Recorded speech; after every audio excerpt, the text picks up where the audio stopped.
pasiruošiau eiti į miestą, kaip atrodo. O tu nori atsakymą kaip iš vyro ar kaip iš šono?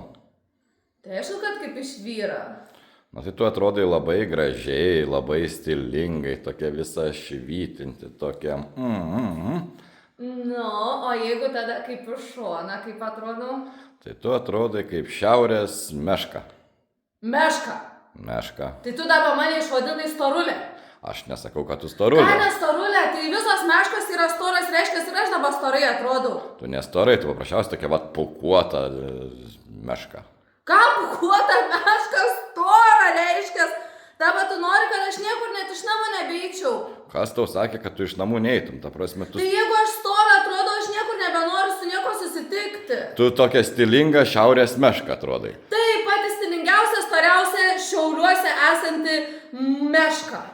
Nu tai, kodėl dabar tu iš karto save Tu storą? dar juokės iš manęs, tai tu nesityčia, kad aš iš vis niekur net eit nebenoriu. Taip, pasiekiai savo, ačiū tau.